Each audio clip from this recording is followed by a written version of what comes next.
Hi, everybody, and welcome. We are going to get started. My name is Marlene Theodore. I am the Associate Curator of Programs in the Education Department at the Yale University Art Gallery, and I am delighted to welcome everyone to this virtual sewing circle with artists Cannupa Hanska Luger and Marie Watt. This program is generously sponsored by the Martin A. Ryerson Lectureship Fund. I'm based in New Haven. I live and work on the ancestral homelands of the Quinnipiac, Paugussett, and other Algonquin-speaking peoples. The Yale University Art Gallery was founded on this same land in 1832.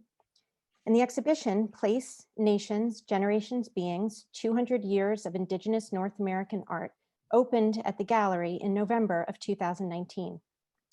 Curated by Catherine McCleary, Leah Shrestinian, and Joseph Zordin, all three of whom are here on this Zoom.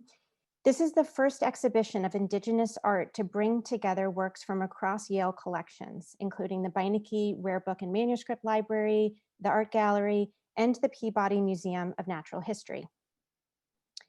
The world in which this exhibition opened just over a year ago has been dramatically altered. But still, the burdens of our histories and our present challenges are disproportionately borne by Indigenous peoples. This exhibition, its programming, and the accompanying catalog attest to Indigenous presence and resilience. We are all brought together today by this exhibition, as well as by the collaborative work of Marie and Cannupa and their Denver Art Museum project, Each Other, which we will soon hear about.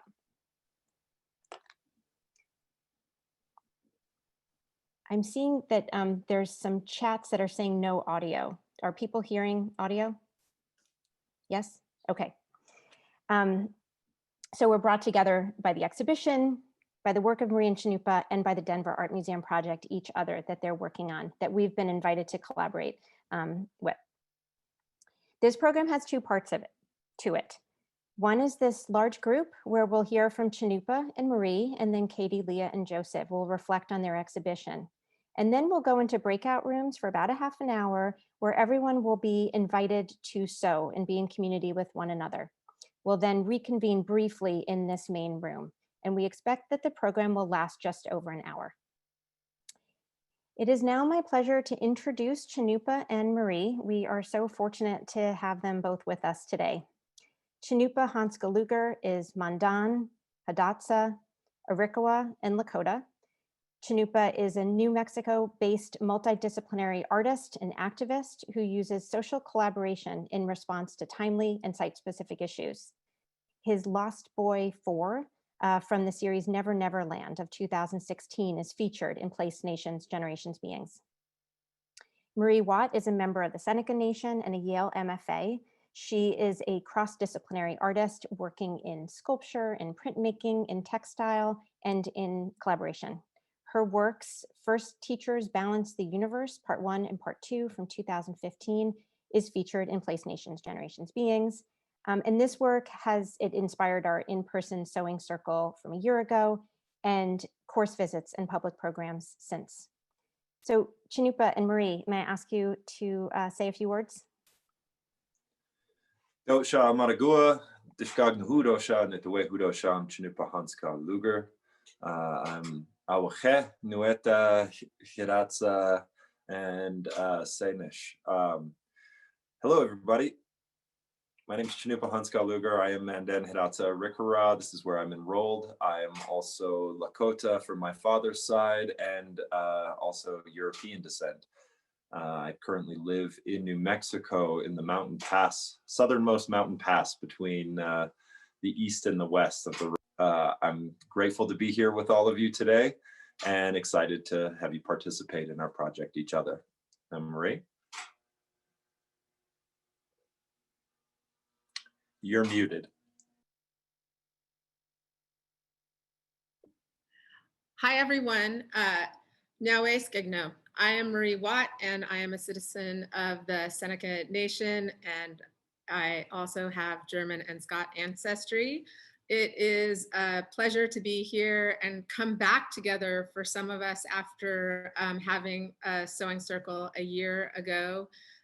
for the Place Nations Generations and Being exhibition. It's such an honor to see the community again and be in the company of these significant curators.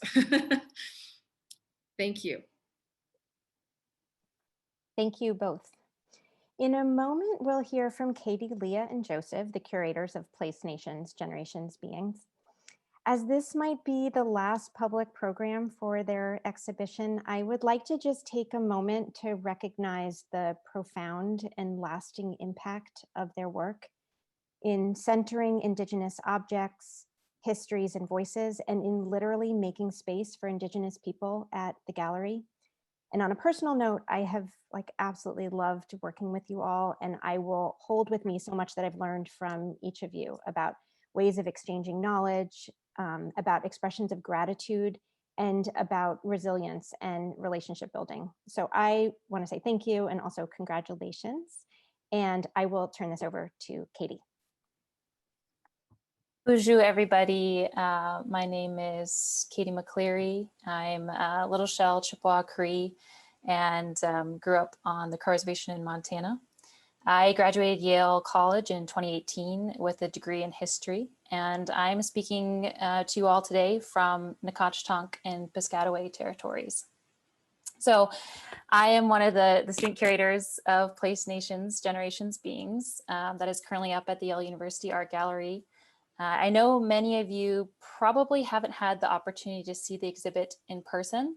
So I'm going to talk briefly about the exhibit, and then we're going to have hopefully some rotating images of the exhibit, just so you can see the exhibit space and see some of the art that is on display and some pictures from some of the programs that accompanied the exhibit. So our exhibit includes 92 objects from Yale's collections, spanning a broad range of regions and time periods, with the earliest work being a basket from around 1810 by Cherokee artist Peggy Scott Van, and the most recent work being a maple bowl made by Mohegan artist Justin Scott in 2017. So we organized these objects in 4 separate themes: place, nations, generations, beings, as described in the title of the show. And through these organizing themes, we examine artists' relationship to place, their homelands, artists' relationship to their communities, their nations, artists' relationship to their ancestors, their family, and artists' relationship to plants and animals and other beings. So this exhibit is really the result of years of Indigenous students, staff, and faculty engaging with the Yale University Art Gallery and the Yale Peabody and asking these institutions to better represent Native peoples. So as the first major exhibit of Indigenous art at the Yale Art Gallery, we hope to challenge some of the misconceptions that visitors might have about Native people and Native communities, and specifically examine Yale's role in the colonization of Native people and the collecting of historical Native art, as well as introduce visitors to some spectacular contemporary Indigenous artists like Marie Watt and Cannupa Hanska Luger. So now I'm going to hand it off to Joseph, who's going to introduce himself and talk a little bit about some of the programs that came out of this exhibit. Hello, hi, my name is Joseph Zorden. I am Bad River and Red Cliff Ojibwe, and I graduated from Yale College in 2019 with a BA in anthropology. I'm currently a PhD student at Harvard University in the History of Art and Architecture department, where I study American art. And I'm coming to you today from the Seminole and Tocobaga nations. As Katie mentioned, this exhibition is the result of years of activism and student engagement, and in planning the show, it was essential to us to ensure that the broader Native community at Yale was represented and involved throughout the planning of the exhibition. While in the planning process, our Student Advisory Council was key in acting as the sounding board for our ideas and reminding us of our core values and goals for P&GB. Since planning and the opening, we have been touched by the continued commitment and engagement with PNGB, whether it be through the gallery's amazing programming and education departments, the various classes that have toured through the show, the Native American Cultural Center, or both Native and non-Native students' self-directed engagement with the show. The photos of such programs and talks within our PowerPoint represent only a handful of the events that were held in conjunction with PNGB, and we are humbled to be reminded of this. To highlight just a few of the kind of engagements that we saw with our show, Marie Watt provided our keynote and led a sewing circle, much like this one, though much more in person, during the opening of PNGB in November of 2019. Anna Smits and Madeline Freeman hosted remarkable tours for PNGB, often highlighting the importance of Indigenous futurisms for understanding the import of Indigenous art. Anna's senior thesis in the history of art featured the work of Marie Watt and Justin Scott from within the show. Dr. Jamie Powell, Associate Curator of Native Art at Dartmouth's Hood Museum, led Native students in the Gallery Plus event, Indigenizing the Gallery, during which various Native students wrote labels in response to not only PNGB, but the UAG broadly, to think through how the inclusion of Indigenous art within museums and art historical canons challenge and broaden these narratives. Isabella Robbins and Manon Gado, PhD students in Yale's History of Art department, have also led tours, written reviews, and been major proponents of the show. In conjunction with the Yale Peabody Museum and Gallery, a teaching workshop was hosted in February of 2020 with the Acoma Educational Initiative, during which museum professionals and Donna Spears, Chris Newell, and Jason Mancini led local Connecticut teachers through how to refine their teaching of Native histories, both in the museum and the classroom.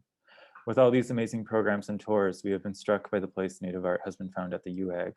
And with the exhibition closing, we and many others are wondering what the future of Indigenous art will be at the gallery. I will now turn to my colleague, Leah, to discuss what we hope the future will look like here. Hi, everyone. My name is Leah Tamar Shustinian. I graduated Yale in 2019 with a degree in ethnicity, race, and migration. I'm one of the co-curators of Place Nations Generations Beings. I'm a settler, and I'm speaking today from Nacotchtank and Piscataway lands. So PNGB has been on view for a little over a year now, which is kind of crazy to think about. And as Joe was just looking back to discuss some of the exciting ways students and the wider community have been engaging with the exhibit since it opened, I'd like to look forwards to discuss some things we hope for the future of Indigenous art at Yale.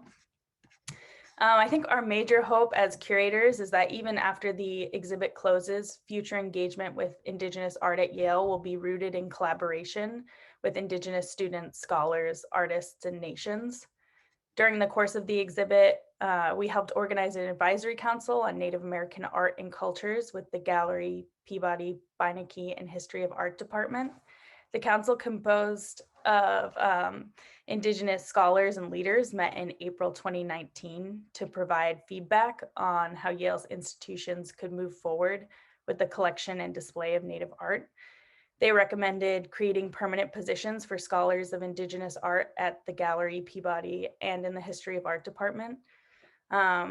We also hope that each institution continues to cultivate mutually beneficial relationships with Indigenous nations in present-day Connecticut and the broader Northeast through collections access and joint programming. And we look forward to further engagement with contemporary Indigenous artists through acquisitions and programs like the very one we're all attending today with Marie and Cannupa. So now I'm going to pass it to Cannupa, who's going to tell us a little bit more about what we'll be doing today. Hello, everybody. I just wanted to introduce the project, kind of its inception, and where all of this is going to exist and be. So this project developed out of an exhibition that Marie Watt and I are working on and will open in May of 2021. The exhibition is titled Each Other, and Each Other's kind of core idea is that, you know, it's fascinating because I feel like it has something to do also with this exhibition. There is an emphasis on the preservation of culture in most institutions around the world. That preservation of culture is not how culture actually exists. Culture exists in flux and is constantly changing. And it's our responsibility as artists and people and living things, you know, at this very day, to maintain culture. And maintenance of culture is something that's embedded in indigenous knowledge from time immemorial. The objects that exist in museums and become, I guess, relics of our past, as that language is described about it, it also relocates us as indigenous people to that past. And I think it's important that the maintenance of culture is something that is living and breathing and exists on the edge of this moment right now. The exhibition Each Other really looks at the relationship of culture providers, culture maintainers, not as individuals, but as a part of a larger network and people collaborating to make subtle movements towards what our culture is becoming. And the whole exhibition Each Other, all of the work that is selected from Marie and I, are works that are embedded in our social collaborative projects. If not there, also the collaboration between ourselves and materials, the collaboration between ourselves and our environment. And really to kind of blur the idea of art as an object, art as an end product, but that art is something that is also in flux and constantly moving and changing. It is a living, breathing experience, and us as artists oftentimes don't get to share what we believe art actually is, which is the process of making, things becoming.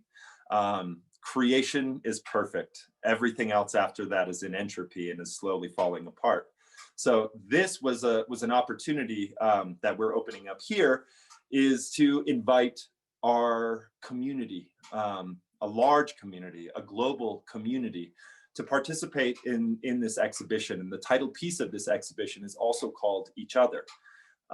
Each Other will exist as an object, a monumental soft sculpture that is a 12-foot, 14-foot canid, a she-wolf, a relationship between interspecies. And I think that's also something embedded in indigenous cosmologies, is that we have more than human kinships. And those kinships need to be kind of shared and expressed. And we began this whole artistic process before COVID hit us. And we had an idea of how we were going to create this object and invite people in. As the world shifted and changed, I think this is the advantage of artists in relationship to global pandemics and really just about anything that can be thrown at us, is that we are incredibly adaptable and flexible, and that human beings have existed on this planet because of our adaptability, and we exist almost everywhere. And we need to really reconsider how we exist everywhere, because we are in relationship with more than human species.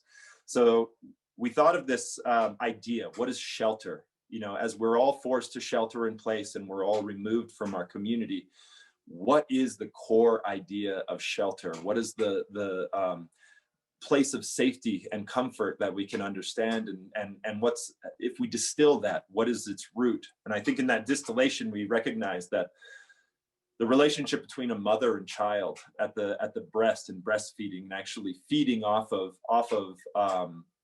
your creator, you know, is the closest thing that we could really comprehend with like the original notions of shelter that don't involve brick and mortar and roofs over our head, but the comfort and the security of being in the arms of somebody who loves you.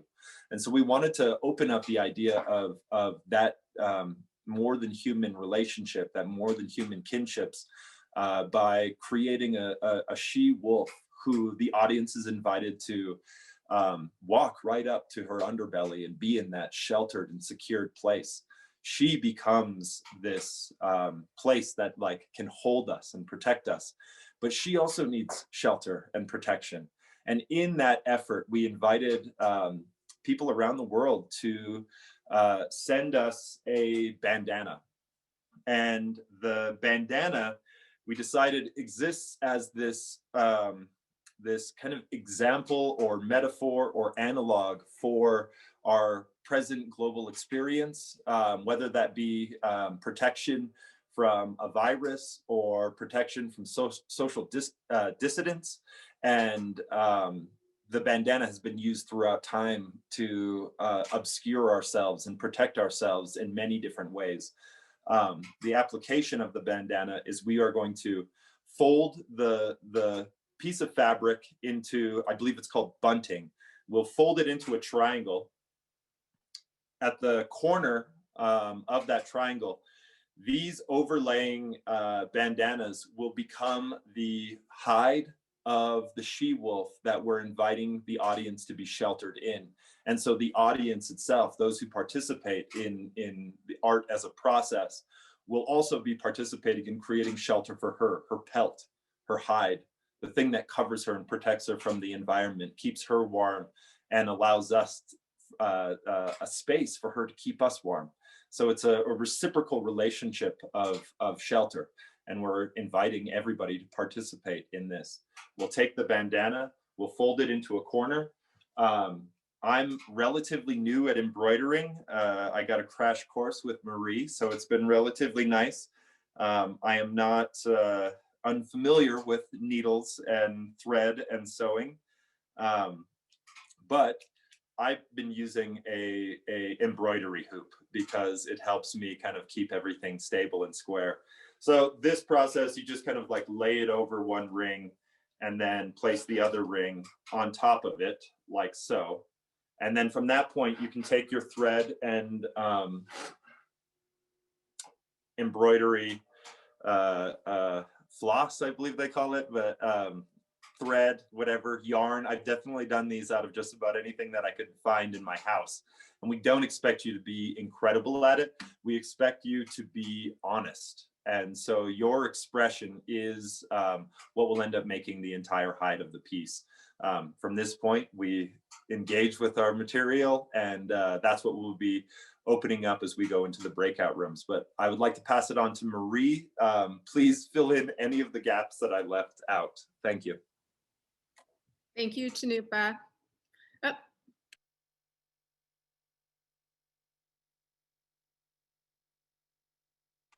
You're muted. Yes, I thought I unmuted myself. Sorry about that.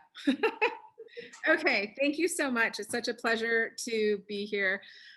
So again, no sewing experience or stitching experience is necessary. And I have to admit that I am drawn to those people who don't have a lot of experience. And I think one of the reasons is that the stitches are pretty expressive. And so that's one of the things that I really appreciate about people who don't have sewing experience.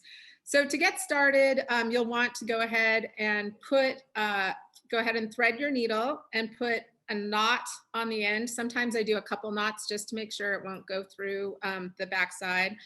And then the easiest stitch, if you've never stitched before, and again, you can make this up. I think that it's really, honestly, sometimes I don't even like sharing a stitch because I think it's more fun to go off-road, make things up, and like look at your neighbor if you're stitching with anybody. Otherwise, just make it up and enjoy yourself as you go along. But a running stitch, or what I like to just call the up and down stitch, is something where, and I'm going to stand up here, it's where you just kind of put your needle up. It looks like lines in a road. So, whoop, there you go. Not very good at this demo stuff online. And now I realize I can't tell if the lighting is like poor or not so poor, but you just kind of go up and down. The other thing I forgot to say is when you decide what you're going to put on your bandana, it might be a word that you want, the first word that comes to mind that you want others to see something about this moment. Right now, my word is first teachers, but it could be any word. It could be image. I know of a friend who actually put a piece of pie on their bandana because they thought that food and pie is something that really brings us together. And I think one of the things that I like about, thinking of food, gathering. I think that it's similar with sewing circles. It's just about coming together at a shared table. I think that sometimes when our senses are experiencing good food or our eyes are diverted and making stitches, stories just tend to flow. And so even though we are not physically sharing the same table today, I hope that in our breakout rooms, you'll be able to meet some people from other places and just be able to be part of an exchange that's cross-disciplinary, cross-cultural, and also multi-generational. And I think one of the things I enjoyed so much hearing about the exhibition's you know, kind of goals for beyond the life of the exhibition was just really thinking about this platform of how a program for the university going forward, but going forward with the community and going forward in a way that's bringing many people together in the community. And I think as we look at, like when I think about the word culture and our responsibilities to our specific cultures, I think that we need to remember that there's this intersection where we all have to be stewards. And so that's something I'd like to just remind everybody. Let's see, so we've talked about the stitching, we've talked about maybe writing a word. So when you write, if you're trying to pattern on your cloth, the one thing I would say is you can use a pencil. If you want, you could use a pen or a marker perhaps. Sometimes in my studio, I actually use tape. But this is almost getting too fancy for today. So today what we're going to do is we're just going to stitch and maybe talk with neighbors who you're in the same group with, and we'll come back together and share a little bit about what was made.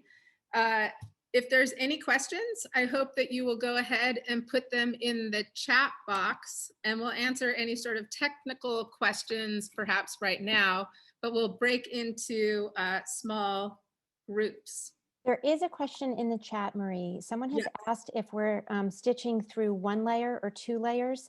And I wonder actually, so I have a bandana here. Yes. At which part of the bandana should I be stitching in? That's a great question. Thank you for asking that.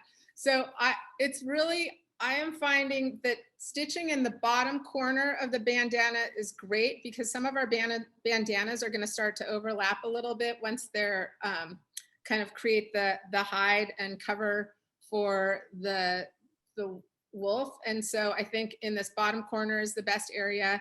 And actually some people have stitched on both sides and some people have stitched just on one side. So I think that if either of those things can happen and you'll be just fine.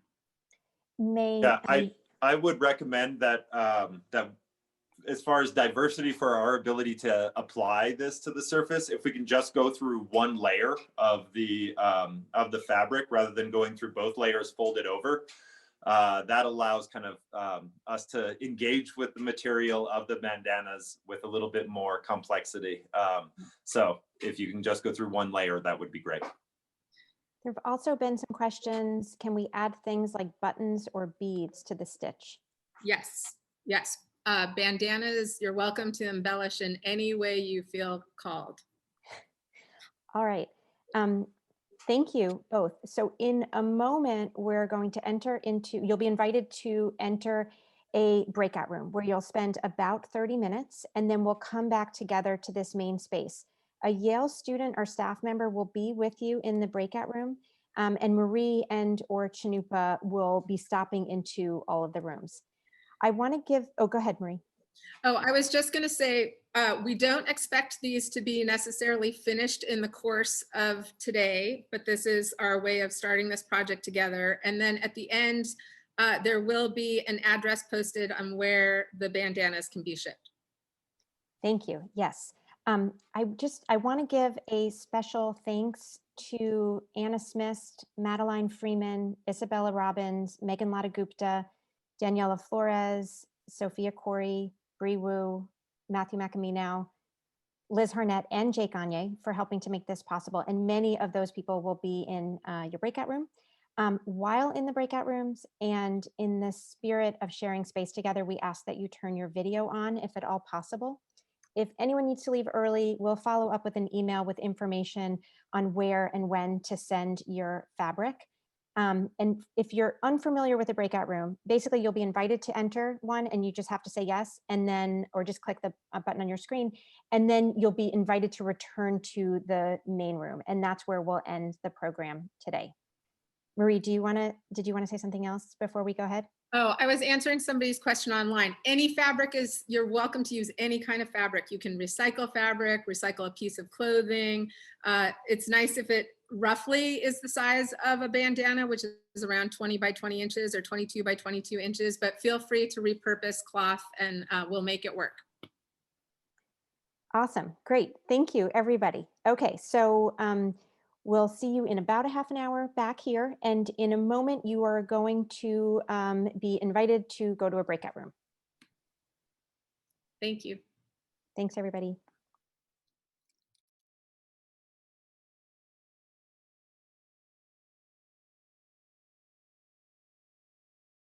I love seeing everybody's hands busy at work.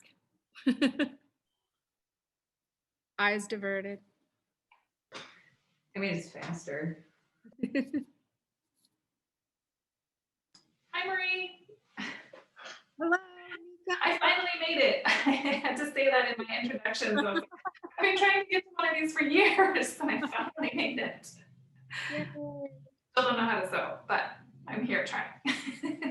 Everyone, Nika is from works with Crow's Shadow Institute of the Arts in Pendleton, Oregon, which is one of my favorite destinations for seeing prints, especially by Indigenous contemporary artists. Indigenous artists, period, actually. It's a really important place for our communities. Thank you, Marie.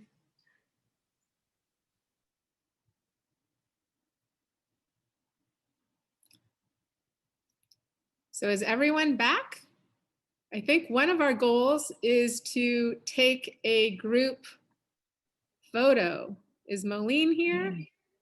Yes, I'm here. Do you think we're ready for this? Has everybody returned? Do we have any last? Jake, can you tell me, is everyone back from the breakout rooms? It looks like everyone is back from what I can tell.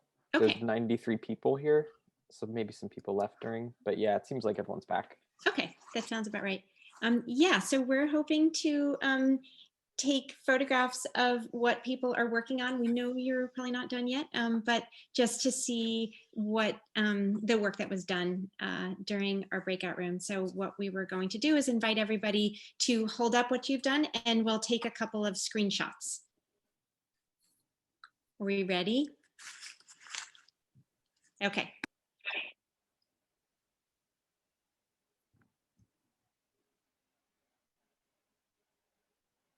Just a sec, I'm in the middle of laying down some beads. Hold on, hold on, hold on. Okay.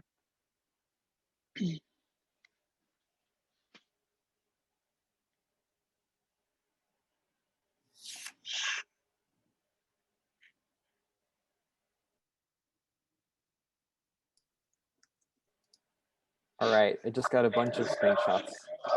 There you go. Thank you so much, Jake. Marie and Cannupa, are there any last words that you'd like to share before we close out? You good? Well, I hope everybody will stay tuned and follow the project. As we mentioned earlier, there will be a document that acknowledges each of your individual contribution. It'll be part of a larger video project. And we also hope that the exhibition travels to a venue near you. And we really appreciate your time, and our story changes knowing your story. So thank you for being present today. Cannupa? Yeah, once again, I would also just like to say thank you for coming out today and engaging. I know we are, you know, very dependent on each other, and we need, you know, community. And so we were hoping that this way to kind of like engage and exchange with each other is fulfilling. And I hope stories were shared and you all enjoyed yourself. So thanks again for participating with us. Thank you so much. I want to extend a huge thanks to Cannupa and Marie for their work and collaboration and for inviting us to participate in the making of each other. Thank you, Katie, Leah, and Joseph, and everyone who helped make this program happen. And thanks to every single one of you for joining us in creating, and being in community together. I look forward to a time when we can share space like in real life, but this was pretty wonderful. So thank you everybody for coming together, and thanks for inspiring us to do that, Marie and Cannupa. So I know my colleague Liz has put some information in the chat if you're interested in knowing more about Cannupa and Marie's practice, if you're interested in buying the exhibition, the award-winning exhibition catalog, I should say, that's also incredible. And we will put some information on the screen with instructions, and we'll follow up with instructions as well. The due date for your piece of fabric to go in the mail is January 25th. So I know I'll be working on mine in the next week. So again, a huge thank you and a happy Sunday to everybody. Thank you. Thank you all. Thank you. Thank you. Thank you so much. Thank you all. Thank you. Thank you. Thank you. Thank you very much. Thank you. Thank you so Thank much. you. Thank you.